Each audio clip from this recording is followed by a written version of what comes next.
Most people run by Bubbul Frogs without thinking twice. I used to do the same. But the more I explored the caves of Tears of the Kingdom, I realized something. These aren't just collectibles for a side quest. They're quietly tied to some of the best exploration, gear, and rewards in the entire game. So if you've been ignoring Bubbul Frogs, here's why you shouldn't.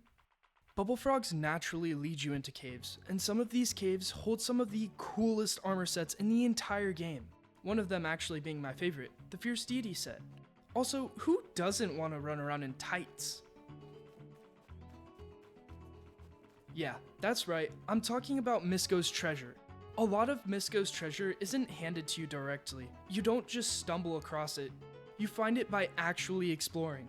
And a surprising amount of that exploring is guided by Bubbul Frogs. But even if you've already collected all of Misko's treasure, caves are still one of the best places to stock up on resources. Bomb flowers, gems, monster parts, even food, things you're running out of all the time. Well, at least bomb flowers and gems for me. Point being, once I started paying attention to Bubbul Frogs, I found myself leaving caves better prepared instead of empty-handed. Who doesn't love having a few extra bomb flowers on their hands? And honestly, that's just the surface because some of the coolest places I found in Tears of the Kingdom weren't tied to quests or markers. They were places I only discovered because I wanted some bubble gems. For example, just look at this place. A cave full of cuckoos. Or cuckoos, or whatever, whatever. You wouldn't just randomly stumble upon it. You would need to be on the hunt for Bubbul Frogs. They encourage that type of discovery. That's not an accident though. Bubbul Frogs also teach you how Tears of the Kingdom wants you to explore. Slowing down, paying attention, listening, and looking twice at places you'd normally rush through. I mean, how many times have you not been able to get somewhere or find something, but then you look at the place that you know it wouldn't be, then it's there. Yeah, Bubbul Frogs are the solution. They hide in so many intricate and weird spots, you learn those lessons really quickly. They also help you realize how intentional everything is, that the devs really put a lot of time and effort into every single detail. And the game actually rewards you for playing this way. That's where Koltin comes in, the guy who first got you onto the hunt for bubble gems. He really wants those, and the rewards he gives you makes the effort totally worth it. Just look at these pieces of clothing. Awesome, right? Just look at what you can do with this one.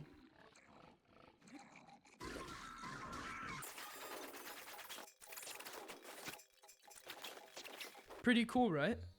Plus, the man just wants to become a Satori. I hope I said that right. Helping him out feels right. So if you're actually gonna start hunting Bubbul Frogs, let's make sure you do it the right way. Here's how. First off, do not try to grind all 147 or however many Bubbul Frogs you have left at once. You'll burn out and not want to do it anymore. Instead, collect them naturally while doing objectives that lead you into caves. That makes finding them way easier.